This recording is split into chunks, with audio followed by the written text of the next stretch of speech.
Gonna go for two here. He's going for two. If you don't make this, you lose. If you make it, you're in a position to win. Got him! One-handed catch as he goes up and gets it. It's just a heavy play. Gonna go for two here. Go for two here. Got him! One-handed catch as he goes up and gets it. Gonna go for two here. Go for two here.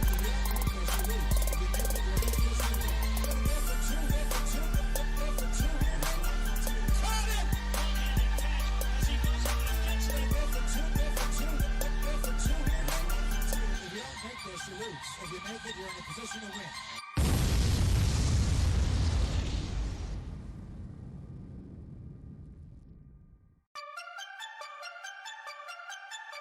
Gonna go for two here. Go for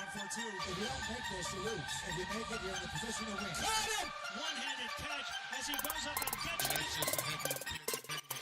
Go for two here. Go for two here. If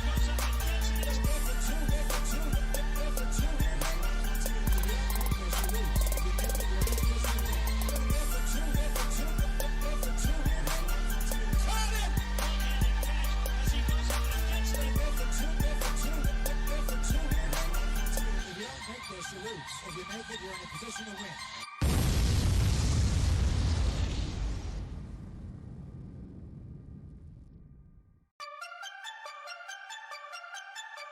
Gonna go for two here. He's going for two. If you don't make this, you lose. If you make it, you're in a position to win. Got him! One-handed catch as he goes up and gets it. It's just a heavy play. Gonna go for two here. Go for two here. Got him! One-handed catch as he goes up and gets it. Gonna go for two here. Go for two here. If you don't make this, you lose. If you make it, you're in a position to win. Gonna go for two here. Go for two here. Got him! One-handed catch as he goes up and gets it. Go for two here. Go for two here. If you don't make this, you lose. If you make it, you're in a position to win. Gonna go for two here. He's going for two. If you don't make this, you lose. If you make it, you're in a position to win. Got him! One-handed catch as he goes up and gets it. It's just a heavy play. Gonna go for two here. Go for two here. Got him! One-handed catch as he goes up and gets it. Gonna go for two here. Go for two here. If you don't make this, you lose. If you make it, you're in a position to win. Gonna go for two here. Go for two here. Got him! One-handed catch as he goes up and gets it. Go for two here. Go for two here. If you don't make this, you lose. If you make it, you're in a position to win.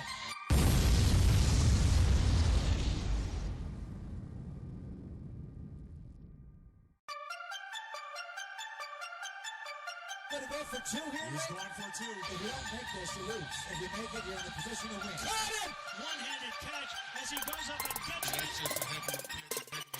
Gonna go for two here. Go for two here. Got him! One-handed catch as he goes up and gets it. Go for two here. Go for two here. Okay, the boys are live. We are counting down to divisional weekend because we have no games tonight to count down for, unless you like college basketball or hockey like we do, obviously. But, boys, how we feeling? I can see Chad's already game ready. Kalen, This jersey is that- 2-0. I've worn it 2 times. So There we're you going to go. make it 3 this weekend. We got it, right? All right, well, Chad is ready. Kalen, are you ready? Because it feels like your boys aren't getting a whole lot of love right now. Who's not getting a whole lot of love? Titans? The Bengals. Yeah.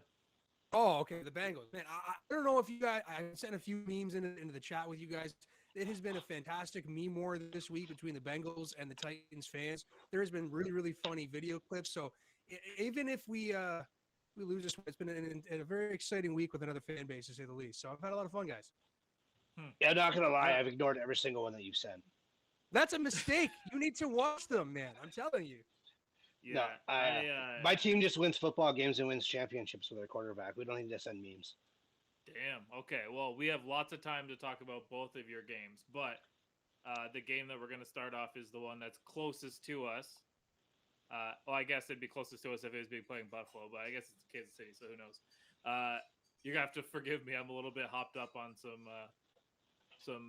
NyQuil here. We're fighting through what could be symptomatic, whatever. But let's go for the Bills here. It seems like this line opened at 3.5. It's down to 1.5 now.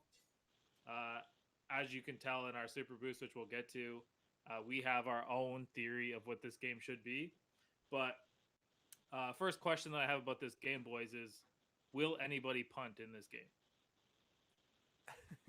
Yeah, I hope not. Really, you just want to shoot out another 50-point game for each team? 100%. Let's have some fun. Who plays defense? Defense doesn't win championships. Not in this game. Well, I mean, For me, I really would like to see some punts. Personally, we know the Kansas City offense is like really really good. They're very schematic. I mean, Shane, you talked about how much you don't like it.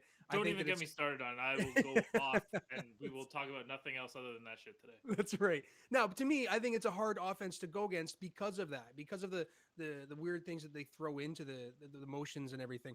When a team is able to stop a team like Kansas City, that to me is exciting to watch. And I do think that the Bills are going to have the ability to do that. Like, I think they have a really stacked defense. They have good corners that can keep up with these wide receivers. They have linebackers who are intelligent and aren't going to bite on these weird motion plays. I think that they can keep Mahomes in the pocket. And when he gets out of the pocket, he's going to look like early season Mahomes. I don't know why. I just really feeling Buffalo this weekend. Is it because it was your girlfriend last year? I was really on that train when we got knocked out. Yeah. Look, I think this is the year for Buffalo. I told you guys last episode that I've really like grown towards Josh Allen, and because Roethlisberger has retired or seems like he's retiring, whatever, Josh Allen is currently my favorite quarterback in the NFL. The way that he plays, whether they're winning or losing, his demeanor doesn't really change. He continues to fight. I love the idea that he runs his own like quarterback sweep. Like, I think that's unreal. Mhm. Try and think of like other quarterbacks in the league that could do that. And when you're 245 pounds, you get the body moving a little bit, and or whatever he is. He could be like 270 for all I know, but he's a big dude. And once you get that ball rolling, I don't know if Kansas City has the dogs to continue once he starts running the ball. I also think it's really funny. Jay Cutler used to do it too when they were in the Wildcat. When quarterbacks go out to the wide receiver spot and don't even move off the hike, like they know that they're not even supposed to block or do anything. The one play he actually had his hands in his pockets in the front of his jersey, didn't even move off the hike at all.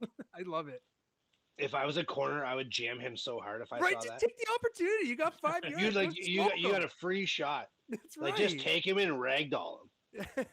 I wonder how that would be viewed though. Like, if you went and smoked that player like you would do a blocking wide receiver, and it just happens to be the quarterback, is the league going to come down on that player for doing that? Who's Depends who what the quarterback quarterback's out is. there? That's what I get. Hey, Yeah. bringing that up, and the fact that you're wearing number 12, I don't know if you saw that little video clip with Brady, and they were talking about whether or not he's had the most like roughing the passer calls. And he was saying that he can only remember like having like one in recent memory, and yet he seems to be this guy that is viewed as always getting the rough for the passing calls. And now he's calling out the stats boys to figure out who has the most in the last decade. I honestly don't think he has the most for the simple reason he doesn't hold on to the football. Yeah, I agree. But fastest release I ever, could- right? I can think of one in the last game that he got a roughing the passer, and at least 3 occasions where he complained that he didn't get the call. So Well, he I did say think that. He did I say he's think- in their ear. yeah, I think that he might be playing a little bit coy here. He probably just doesn't realize how many times. I mean, I don't know if there's a stat for complaining about not getting it. Yeah. Well, but ask Drew it does Brees. seem I bet like- you that guy has a record. He didn't play this year. Yeah, Drew Brees probably gets a lot. I mean, I just think off the top of my head, I think that Patrick Mahomes gets a lot too. Oh yeah, I would say Mahomes, and the people who don't get it, are people like Lamar Jackson, doesn't get that at all ever, right? Because he was a runner. That's exactly it, unfortunately. But Mahomes, I mean, I got a hot Lamar Jackson take later on here, so let's. Oh, okay. He's gonna come up more than once in this episode, but while we focus on the Bills and Josh Allen versus Patrick Mahomes, we've seen this game before. Does this again? This is probably like not even like a lukewarm take. This is a cold take. Is Josh Allen Mahomes going to be the new Brady Manning? Or is there other quarterbacks out there that are lining up for this? I think it's going to be this, like kind of like how there was Eli, Phillip, and Ben. I think that's the best way to compare this with Justin Herbert. I think the three of them are just going to run the AFC. Do you have something to say, Caleb? I do. Listen, I do not want to praise him going into this weekend, but we're forgetting about Joey Burrow. You're gonna be You know running what? show. Just so you can have your man. Sure, we'll even put him in there. I just There's think so today- many they young were talking about quarterbacks the in the next- Yeah. There's so many young quarterbacks in the AFC. Like, I honestly think the NFC is going to win the Super Bowl this year. I do believe that. Hey, long as you guys win the AFC, I'm a happy man. But I honestly don't see anybody stopping Green Bay. And that includes my Buccaneers. I just think that the Green Bay is going to win this one, and I think, but in the years to come, it's going to be an AFC driven league. There's so much young talent at the quarterback position across the board, and yes, this weekend we're going to get a nice sample of it with Burrow, Mahomes, Allen. Like all these guys are going to get locked up for long term deals. None of these teams are letting these guys go. Herbert's going to be in LA forever. So like we could have 15 solid years of the AFC coming out and just dominating Super Bowls all over again. Mhm. Between Yeah, Brady, always- Manning, and Roethlisberger, right? Those are the three yeah, guys every year. they dominated the 10s and 20s for the Super Bowl basically.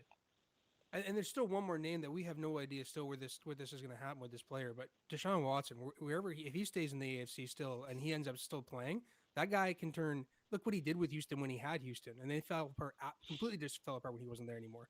So he could be a really good contributor to any team in the AFC. Yeah, I mean, at this point, he might even play for Houston, depending on who the coach is that they bring That's in. right. Yeah. But as we hone in on this game, because we don't want to, we're too stupid to stay on one topic for more than a second here. Is this the chance for the Bills to finally take that step? That obviously last week was a big one. They took down New England. But this is their opportunity to take a next step to show that they actually are an elite team in the AFC, right? I mean, Kansas City, if they lose this game, no one's going to say that they're not an elite AFC team. No, I agree. Go ahead. Yeah. If you have Andy Reid and Patrick Mahomes, it doesn't matter. Patrick Mahomes being there will just have them being elite regardless. Like they were still considered elite the first 5 games of the season when they weren't doing very well. Mahomes was turning the ball over. People couldn't strip that title from them. Now, there were certainly naysayers, but people did not want to take that elite title away from that team. So they'll be good for a while.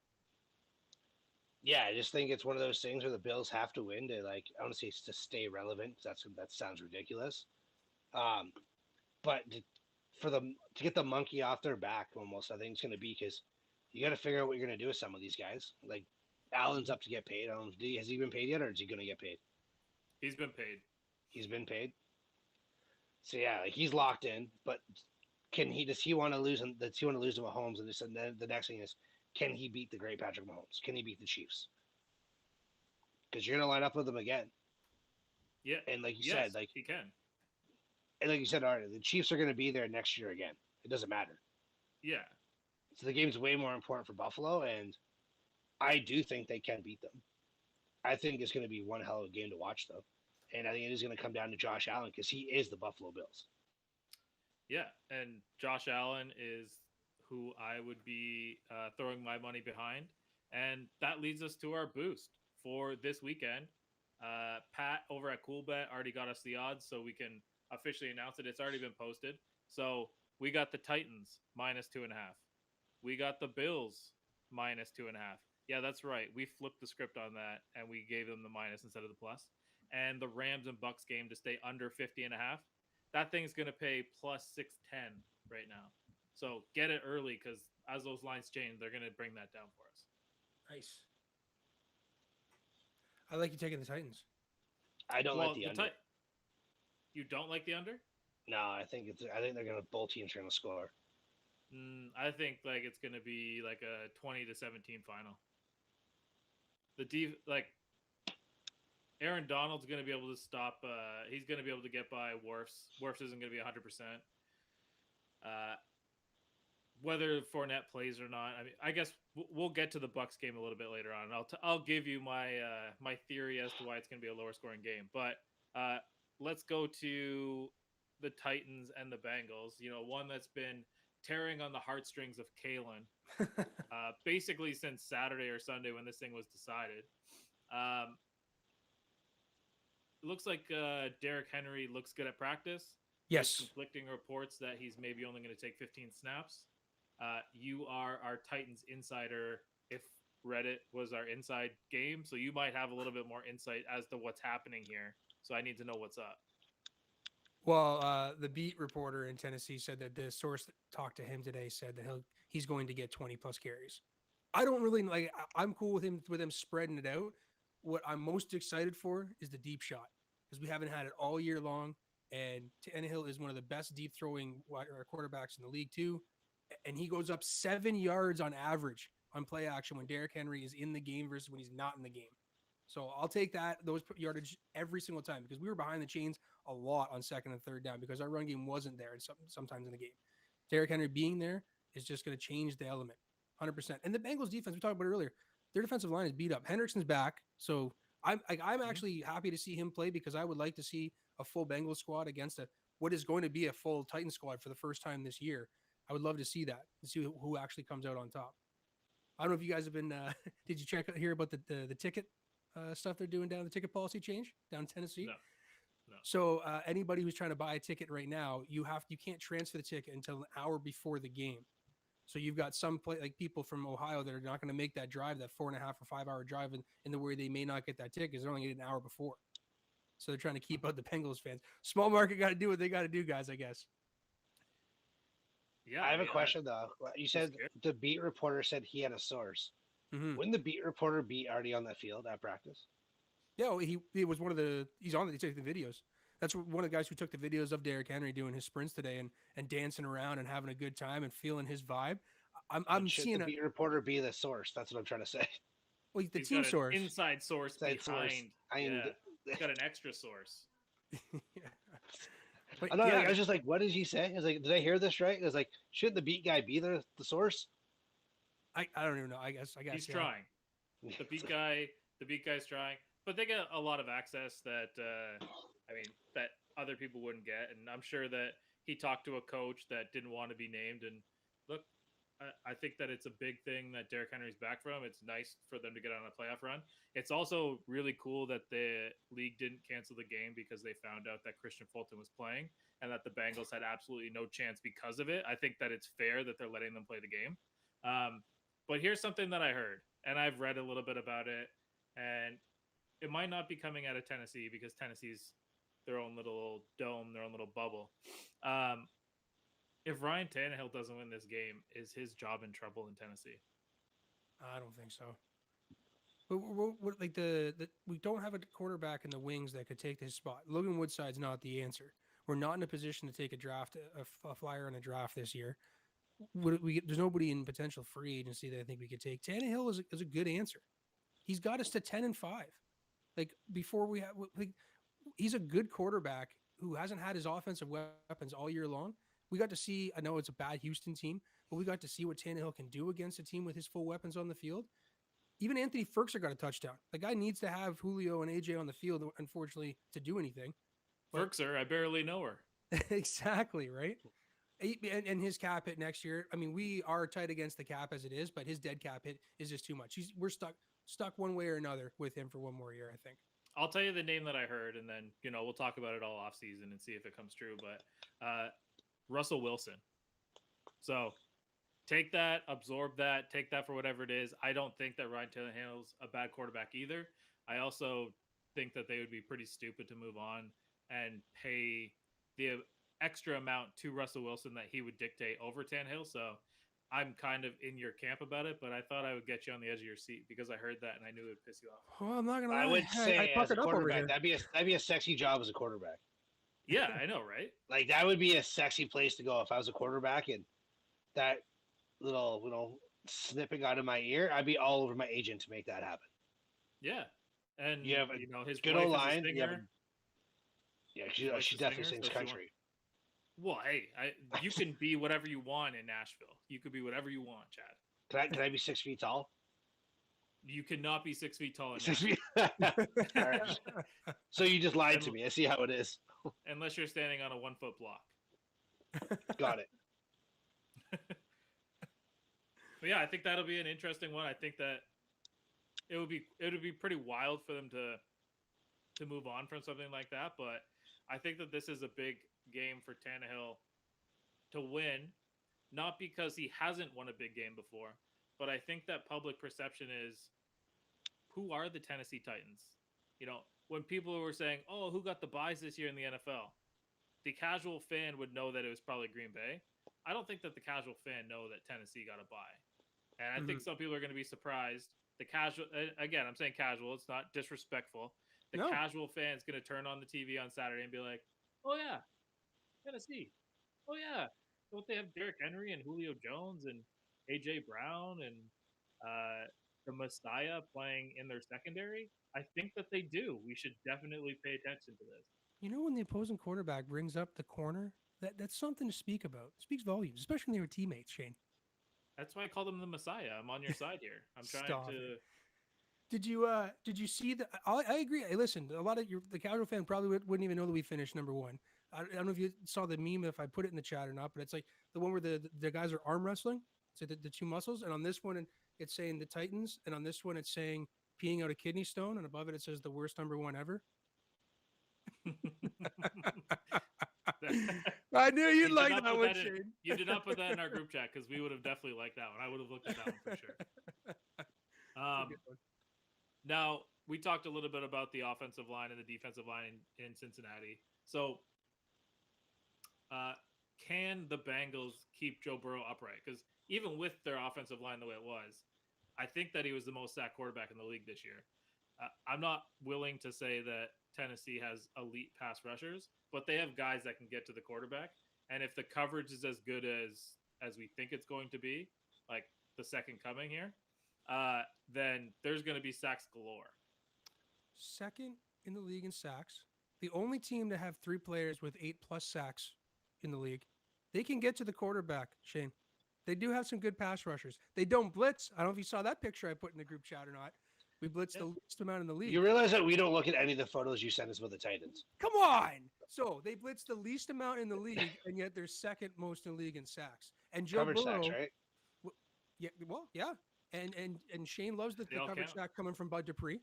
And Yeah, I told you the he's good for 8 cover sacks a year. yeah, and if you want to talk about stats there, Joe Burrow's QBR drops 36 points when he's not blitzed. If we don't have to blitz that guy, and if we can get after him with 4 pass rushers and just have 7 guys in coverage like we've been able to do most of the season, we can be successful. We have to be able to box out Jamar Chase, and I think we don't shadow, unfortunately. So Jack Rabbit might be going up against Jamar because he plays that right side pretty heavy. Well, then go ahead and put down a bet for Jamar Chase to score a touchdown.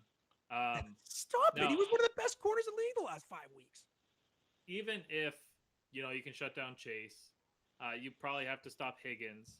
Now, is there a slot corner that can slow down Boyd? Because I think that Boyd might be the most underrated receiver in the entire league. So I'm still worried about Uzama, but we have very good dime package that we use Dane Cruikshank in, but he's been a fantastic tight end coverage, and he can cover the nickel too.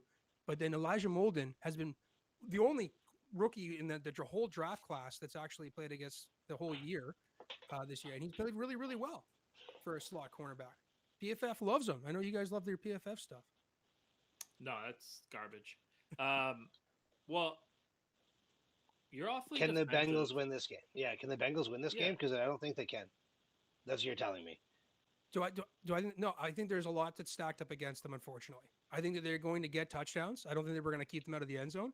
But not having the defensive line that the Raiders were able to absolutely chew up in the run game. You're telling me that the Titans couldn't do that with the 3-headed attack, or we haven't even seen Derrick Henry, but we obviously know he's going to come back and play well. Your 3-headed attack that we have in the rushing game can't get yardage against the Bengals and control the clock and keep Burrow on the sidelines. I think that's how we win this game. Eli That's good because I have money on you guys, so that's fine. Yeah, we're all on board. We are. This is the most defensive you've ever been about the Titans, and we're all And we're on your side. with the Titans. Yeah, I'm not being defensive, yes, and I don't think, unfortunately, there's too much stacked against the Bengals. Not me being a homer, that we're coming in incredibly healthy, and they just don't have an offensive line, and they're missing their 2 best defensive tackles, and we'll run it right up their gut. yeah, If their O-line stinks. somehow the Bengals win, Mhm. who are you cheering for the rest of the playoffs? Because you always have a new girlfriend. Well, I've been Smoking Joe's been pretty fun all year long, man. I don't. So you're gonna literally just toss your first wife out the window that quick for the new girl. Yeah, Like I can't be cheering for the Bills. Shane will be cheering for Josh Allen. They already got fanfare on the show. If the Bills make the Super Bowl, I will jump through a table. Okay. Write it down. Write it Mark it up. down. And Kalen will sit in the lake somewhere. All right. Anything else about the Titans chat before we move on here? I only want to know is how many touches Derrick Henry's actually gonna get. Are they because I don't know how you limit him, and I understand that I've seen some people saying that. I'll see you use Reddit, I use Twitter. It's the same thing, and they keep saying he's going to be on a pitch count. I don't understand how you can have literally a Ferrari just sitting there. You're not going to use it. And the guy gets You just- stronger the more he runs. So like that's his style. He needs more carries. Like I don't think 10 carries does him any justice, or 10 touches, or 12 touches. Like if he's good to go, how is he not touching the ball 25 times? Yeah, and tell me if I'm wrong, Kalen, but like it's not uncharacteristic of Derrick Henry to have 12 carries for like 17 yards and then 13 carries for 65 yards. Yeah. Like If you're very, very quickly starts to break him off after he gets to like 13 and 14. Yeah, it was one of the things that I got in arguments all in the beginning of the season with guys who love their analytics that were saying he was a really bad running back. And I tried to talk about his yardages, and they always kept coming back with, 1 for 83 doesn't equate to his 12 for 17, kind of like what you're saying. Yeah. The problem is that when he's hitting them every single time, 2 yards in the first quarter, it's 3.5 yards in the second quarter. Mm-hmm. That's 4 and a bit in the third quarter. That's 6 yards in the fourth quarter, if not more. That's just how it works. And you're getting hit by a fucking Mack truck on every single play.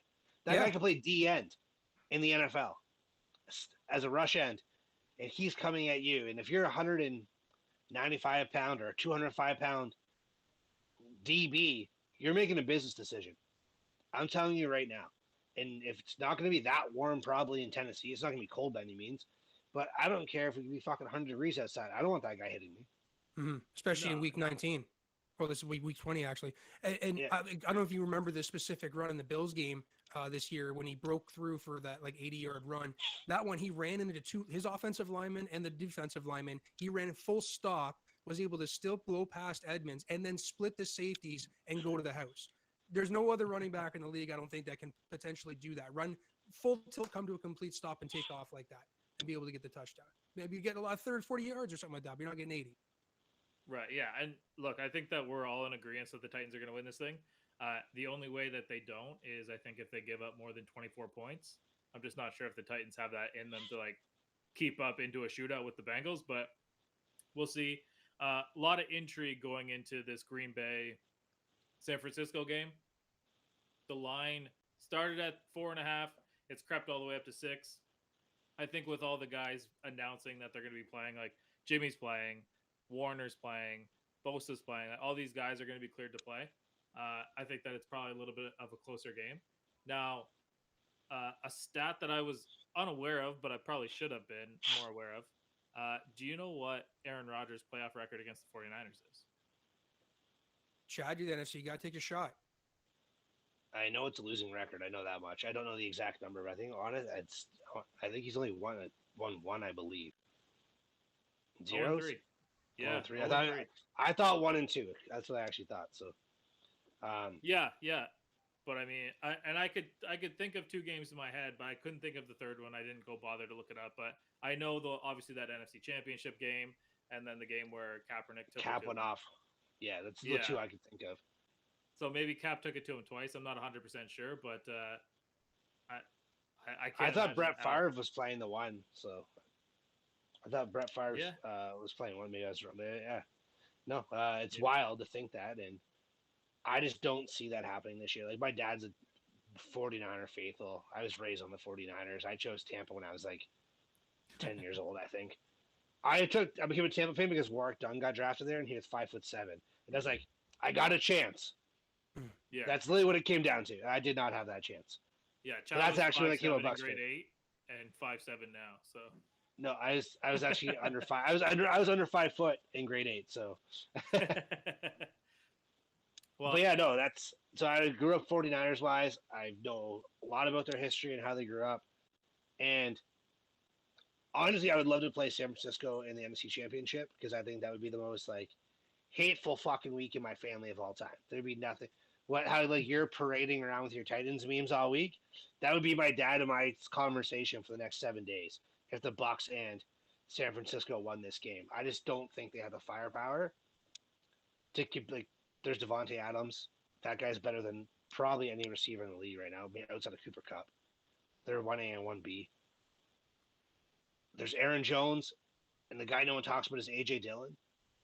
That guy can just abuse people. Randall Cobb's coming back. Cobb's back, and I didn't realize this. He had a huge statistical year. But I heard this one today. He had 19 catches, so obviously not a lot of grabs. 12 of them were on third down that converted for first downs. That's a pretty good stat. That's a stat that a lot of people would over. Yeah, like I think that's a stat that people would definitely overlook. But that's a huge one on third down where that ball's going. And yeah, then Aaron Rodgers he could be the MVP. He has every right to be the MVP. And I just don't know what the 49ers have outside of Deebo Samuel. Right. Well, and what can they do to stop Deebo? Because it looks like their defense is getting healthier. But I'm not sure. And, I'll call this a humble brag from about 4 years ago when I said, hey, Chad, wait until Deebo Samuel breaks into the NFL. This guy's going to be an absolute fucking... That was a legit quote, and I will give him that because he's like, I want the Steelers to draft Deebo Samuel. And I said, I don't know who the fuck this guy is. And he's like, you will. Yeah. And this guy is absolutely electric. And I'm just not sure if any team has anybody that can just cover him one-on-one. And when you put him into the backfield, the moves that he has and the wiggle that he has, I don't know, man. Obviously you can slow him down, but you can't stop him. No, he is a different element.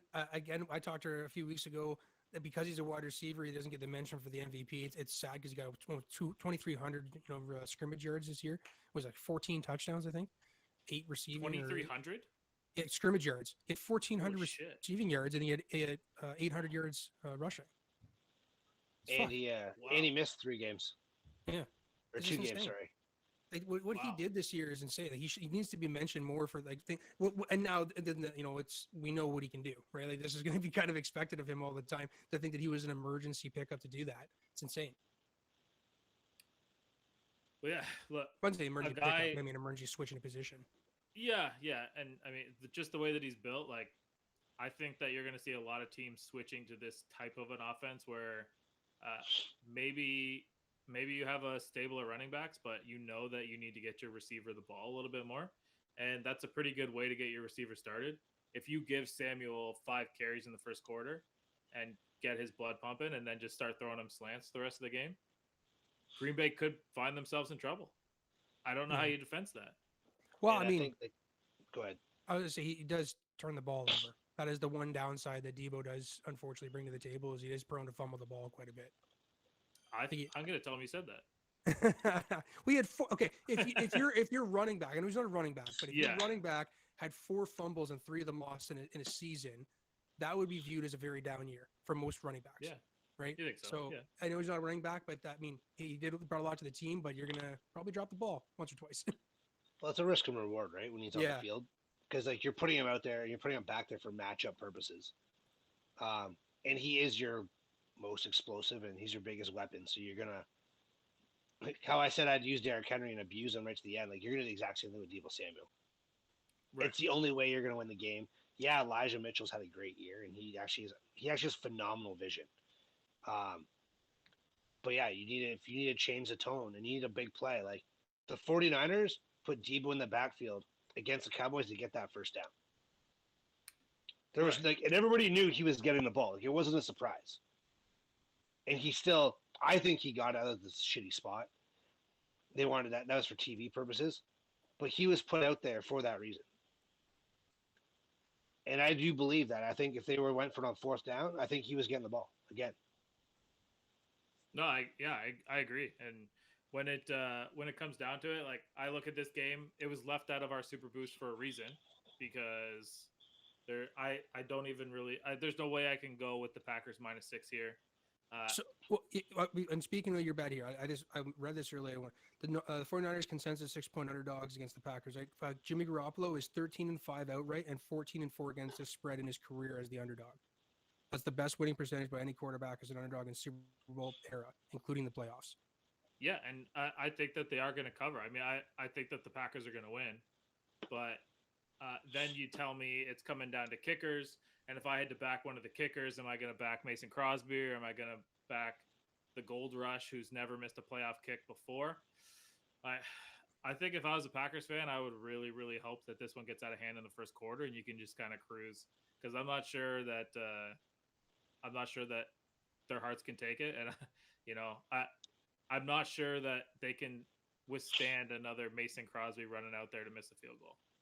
That's gonna be a tough break. That would be. But that's the thing with the gold rush you're talking about. How many cold weather kicks has he made in the playoffs? Well, he played for Chicago, so I mean, I don't know how many playoff games he had in Chicago, but yeah. Hey, listen, He November, missed one January, okay? Yeah, he missed one field goal. I think it was a playoff game or it was a must-win game, and they snipped him. They went to San Francisco and didn't miss a kick all year long. yeah. And the Bears have never found a kicker since. Well, I mean, the Bears are missing a lot of different things. They absolutely it's crazy that we're even mentioning the Bears in a January show for us, unless they had the first overall pick and Trevor Lawrence was re-entering the draft. But any way that you can see outside of what I said that the 49ers win this game? Like, is there something that we're missing? Is there an angle we're missing here? Yeah, Aaron Rodgers has to pull something. Okay, so Like, Jordan Love has in to the game. play. Like, it's game His over. game's here. over. Yeah. All I right, think watch that's the out for only that way. live. Watch out for that live bet. Aaron Rodgers' toe falls off in the cold, and he can't stand up anymore. So Jordan Love has to come in. I'm gonna and- get absolutely murdered by any Packers fan if that actually happens now. Yeah, I will be yeah, getting all the that's- hate mail. Yeah, I will hate not be mail's welcome in coming your way. Wisconsin. Yeah.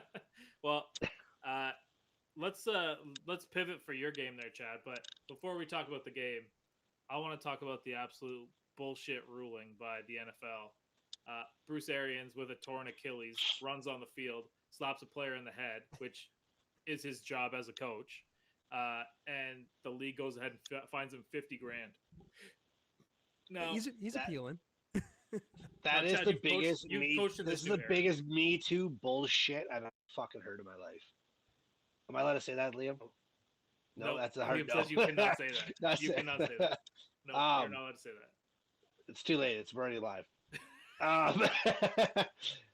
It is an absolute disgrace that this happened. He wasn't going out there to abuse a player, and that's what people have to understand. What he actually did was stop a 15-yard penalty from piling on. He grabbed that guy and pulled him out of a pile to stop a penalty. But yeah, did he smack him in the head? The player didn't even react to it as if something was wrong. I think that's the part that people are missing. It's not like this guy went and cried and played boo-hoo and said, I can't believe my coach did this to me. This is so disrespectful. He hurt my feelings. He literally stopped what he was doing instantly. It's like he clued into what he was doing. Right. It wasn't abuse. It wasn't even discipline. It was like, hey, smarten the fuck up. Like, look where we're at right now. So, yeah, I think it's just the way that, without getting too into it and Liam getting mad at me, it's the way that the world's going, I'll say nicely. And you can't tell. Yeah.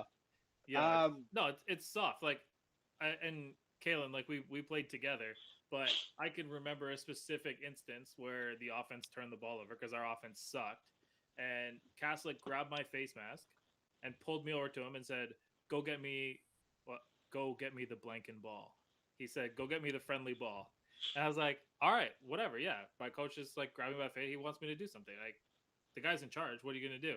And our grade 9 coach, I mean, anybody that knows Westminster would know who our grade 9 coach is. I'm not gonna get him, but when I quit wrestling, he put me in a crazy wrestling move that if this was seen on ESPN, I think that we'd be in court right now. But like, this is absolute bullshit. If you're playing a contact sport and you can't take a tap in the head, or if the NFL just looks at that as like, oh, we need to find this guy so that people don't think it's okay.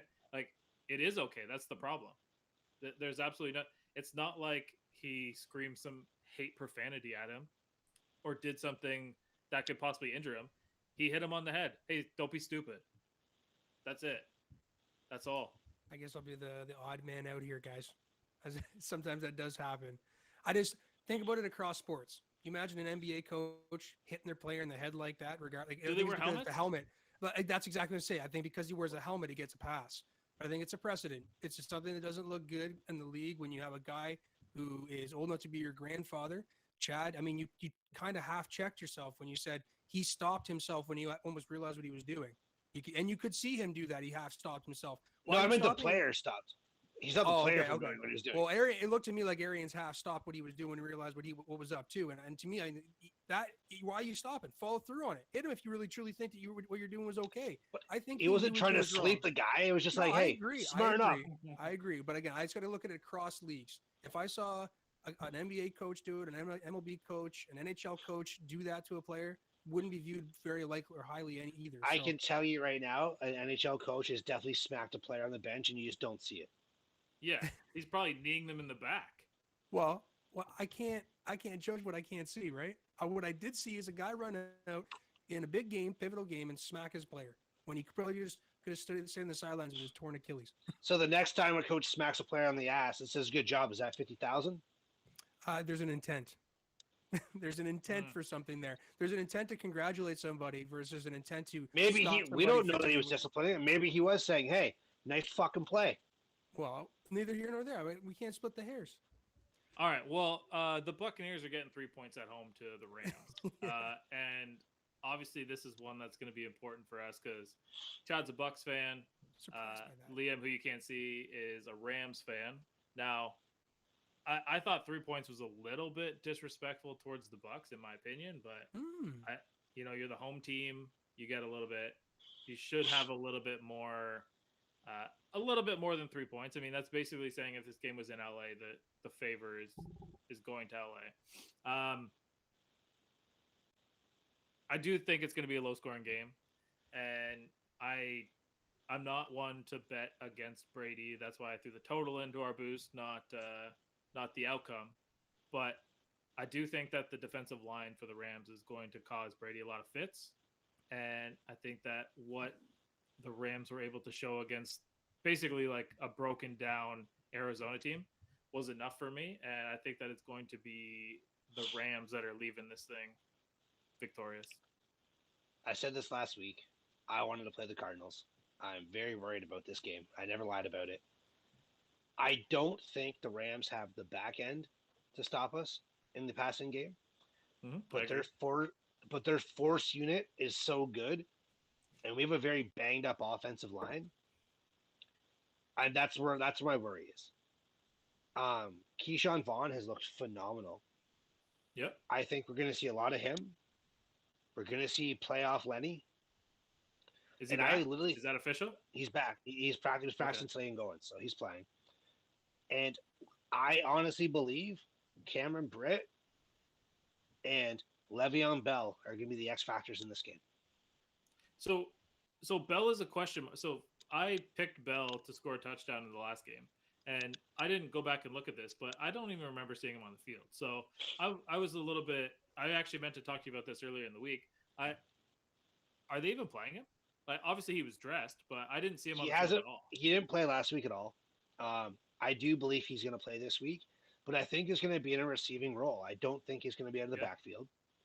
Unless he lines up in the backfield and motions out, I do believe he's going to take over that inside slot receiver. I love Scotty Miller, but Scotty Miller can't play in the tough underneath shit. Scotty Miller is a slot receiver that stretches the field, and I think this week we have to be aggressive. We have to be physical. So that's Cameron Britt, and that's Le'Veon Bell. Hitting guys, sending a message. Even if you're not in on the play, you got to send a message. And I think Le'Veon Bell, why I'm saying he has to be physical is it's simple. No one wanted you.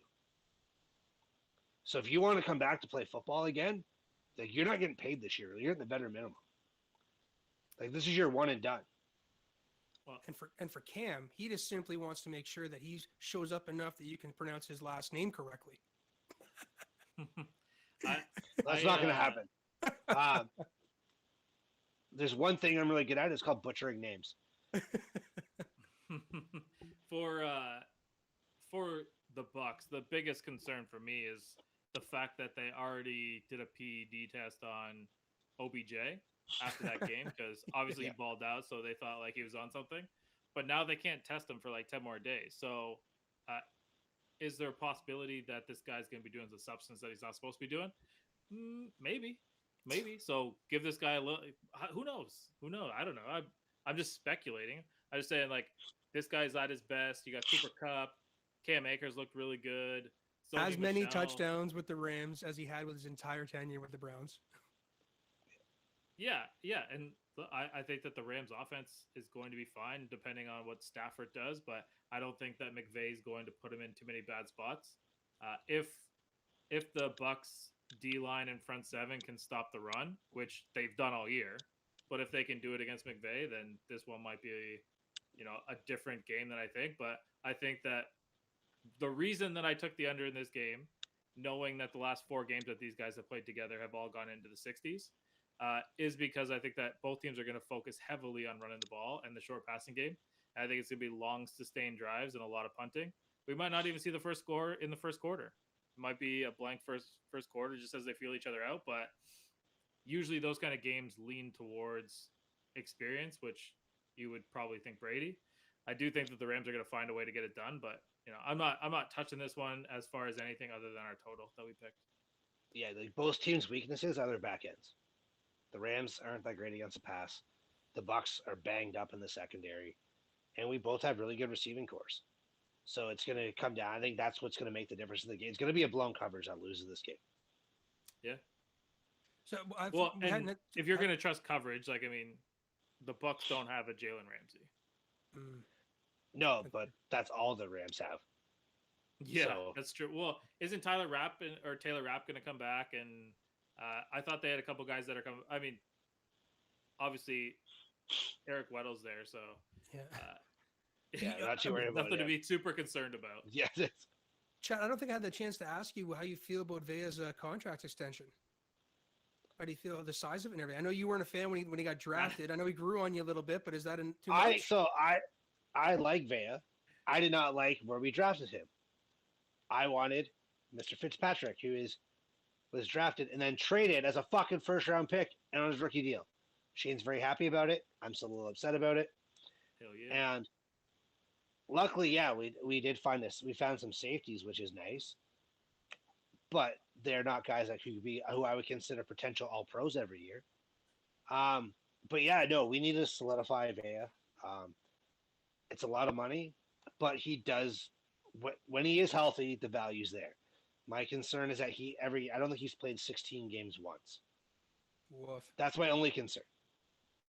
But when he is on the field, he's a dominant force, and he lets those guys do what they want to do against the quarterback, and he shuts down the middle. So that's something that is needed. So I'll take it, but yeah, it was a lot of money. He needs to stay healthy because we're getting to a stage where Ndamukong Suh isn't going to be around for much longer. He's probably not his last year, but one of his last years. So you need Vita Vea to figure out a way to stay healthy and on the field.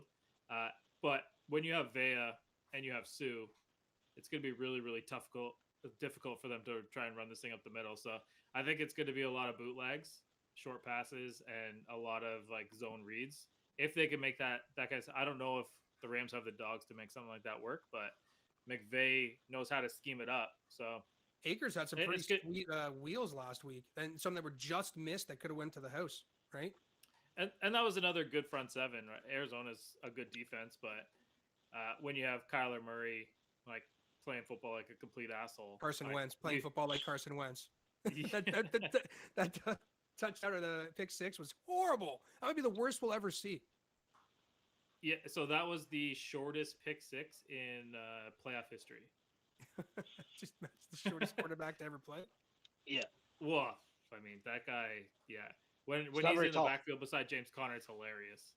But that team, clearly they're built around DeAndre Hopkins, and they need him around. But I do think Cliff Kingsbury. They made me look stupid. I think my small love for the Arizona Cardinals is officially over.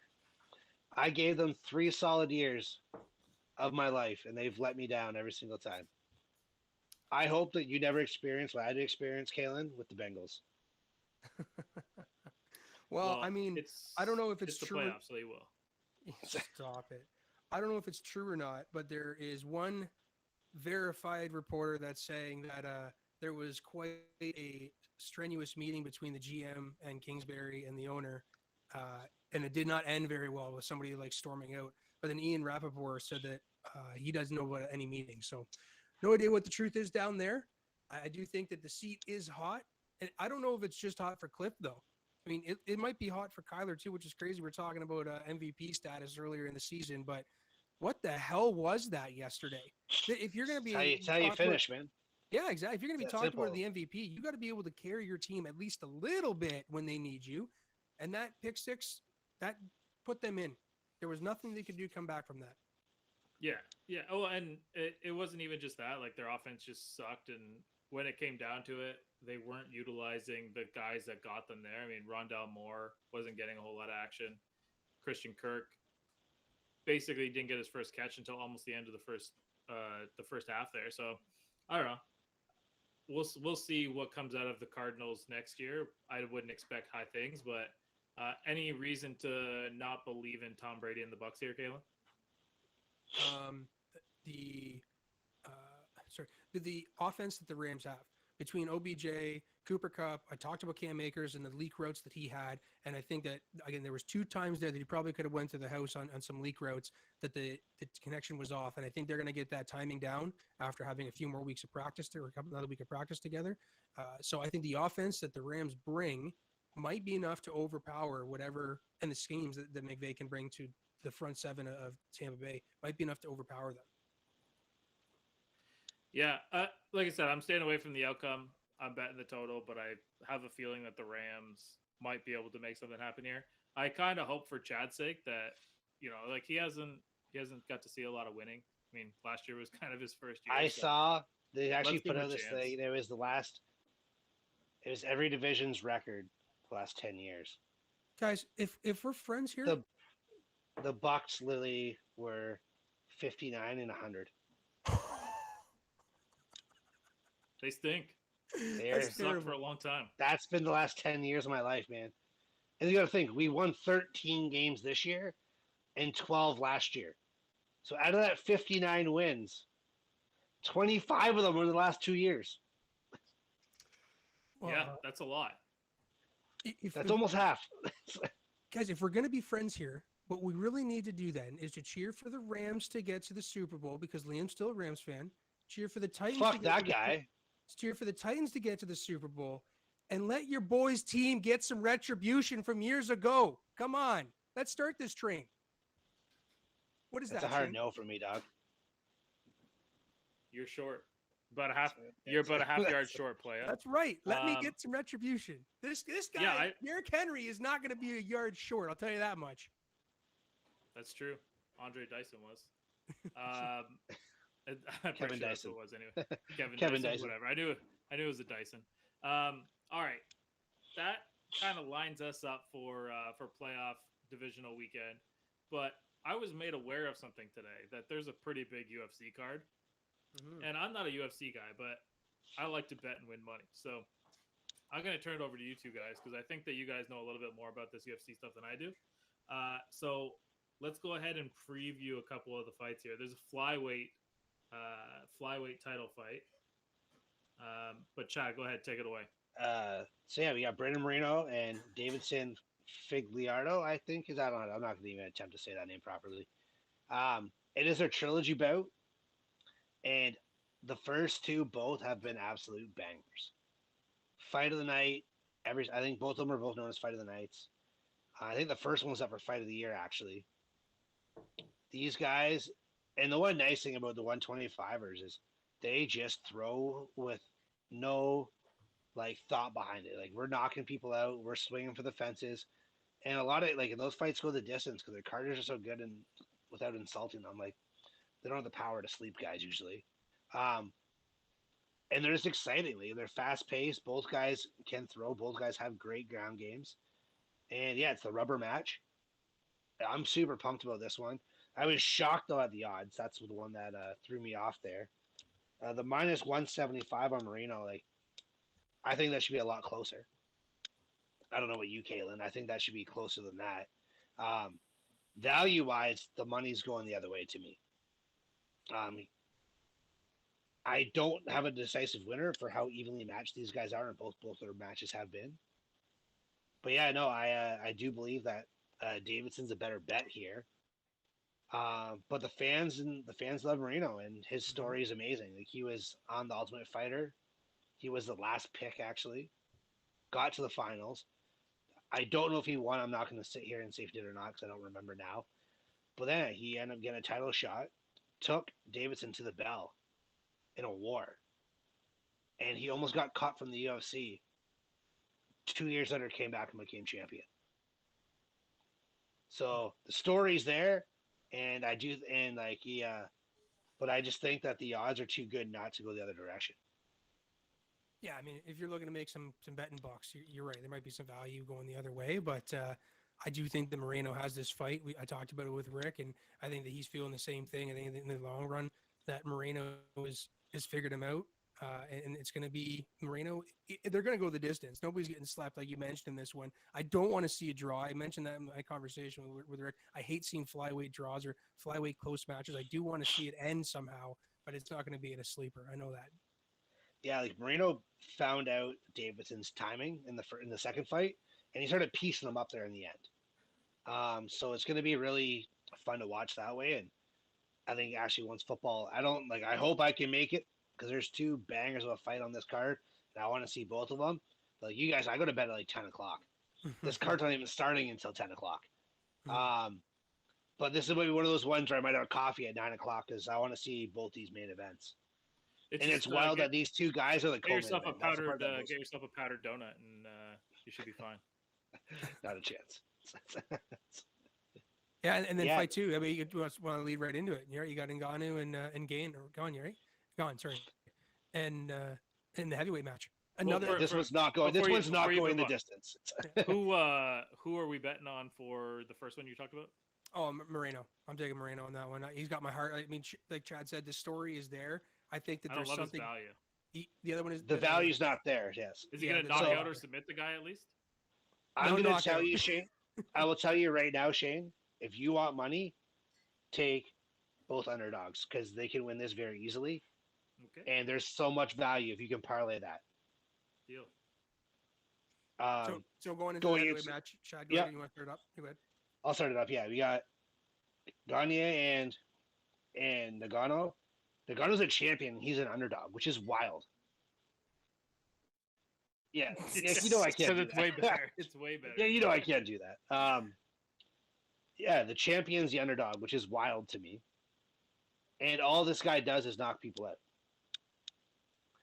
No one in this fight is going the distance. So, like this fight, like I want to go with the under 2.5 rounds, but I just don't I don't know. But I think there's some really good value there as well. Is this gonna be like killer robots? Like literally, like both these guys, like there will be zero grappling in this fight, and like that's why I want to stay up.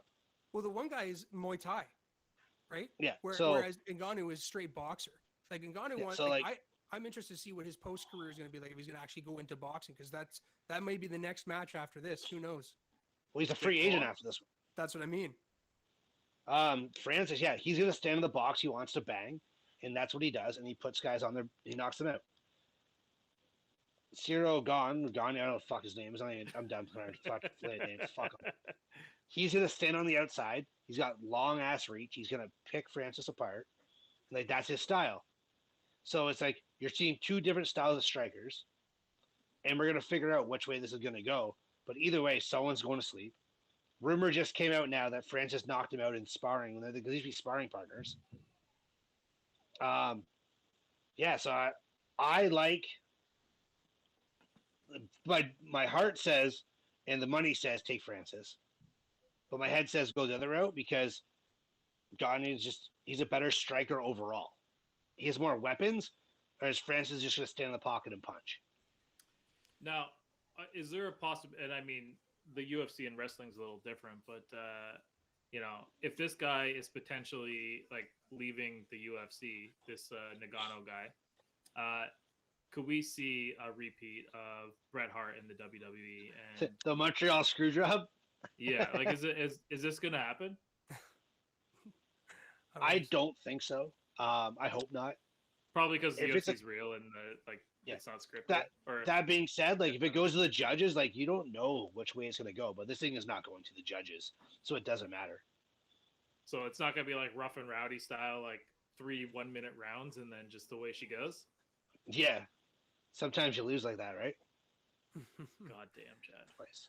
Jeez. Goddamn. Ngannou, though, like I think that I said this earlier with the show with Rick. I love him. I think he is the better version of John Jones because John Jones just got caught too many times doing the wrong things or was given the wrong things at the wrong time, unfortunately, and it wasn't your John fault. Jones can grapple. He can grapple. There's more elements to Jones's game than there is certainly to Ngannou's game. But John what I Jones think- always seemed to have the sniffles. yeah. But He's the best fighter of all time, though. Yeah, and you know what? That's the thing. We never got to see how many fights he was actually going to give us. Ngannou can probably give us as many fights as we thought John Jones was going to give us without getting busted for PEDs or being mixed up with the wrong thing in your supplements. That's where I think, and Muay Thai, I was saying this, if you get to the ground, that's what this guy's going to want to do is get him to the ground because Ngannou has nothing on the ground. Well, we don't know because we never had seen him get to the ground. But if he does get him to the ground and he submits him, or if he gets him to the ground, I don't want to be the guy looking up at Ngannou. If Ngannou gets on top of me, if he's able to reverse me and stand up, I'm going to be really nervous about that overhanded punch, man. You kidding me? The thing is not going to the ground. It is only going to the ground when someone gets dropped. It's that simple. I'm so excited for this fight. Now, you guys were talking about John Jones, best fighter of all time. You guys remember Josh Hamilton, baseball player for the Texas Rangers and Anaheim Angels. Now, that guy was probably one of the best pure hitters of all time, but he couldn't keep his nose off the baseline. So He liked to party. So he was never the guy. And would you consider John Jones to be similar to that, or is he on a higher level because the UFC is maybe a little bit more individual, less superstar? I don't know. Just how many times do you have to fail? I don't know. The greatest It's thing I've ever heard is when John Jones told Daniel Cormier, I whooped your ass and I was high as fuck that whole night. Yeah. Damn. For me, the problem with John Jones is that he didn't need. I know that he has the party thing too, but with the PEDs, you didn't even need them, or did he really need them to be what we thought was the greatest fighter of all time? I think he needed the PEDs to cut to 205. He's a natural heavyweight, and he had to make 205. He probably walked around at 255 probably. Yo, munchies aren't easy to get, eh? Like that's a real thing. That's something that you got to deal with, and it's not something that you can just like remedy without. Well, if you're hanging on the baseline with Josh Hamilton, you're not eating the munchies. Like, think of snorting a baseline. I mean, that is 90 feet of luxury right there. But Little out of my tax bracket. Yeah, that's on a different level. But it does sound like we have a pretty wild weekend of sports ahead of us, and we're gonna catch up a little bit more on Monday. We didn't get to the Lamar Jackson thing, but we'll break that down a little bit next week. We're gonna have some time. We're gonna start leaking out some of the stuff that we're doing because we have our Super Bowl show in the works. And I can tell you, we have a musical guest. We're not gonna say who it is, but it's not Eminem or Dr. Dre or Mary J. Blige or Kendrick Lamar or whoever, or Snoop Dogg, because they're all busy that day. But we do have something lined up for the Super Bowl, so we're looking forward to that. But boys, let's sign off here, and we'll catch up after the weekend. Cheers. Good luck, everyone.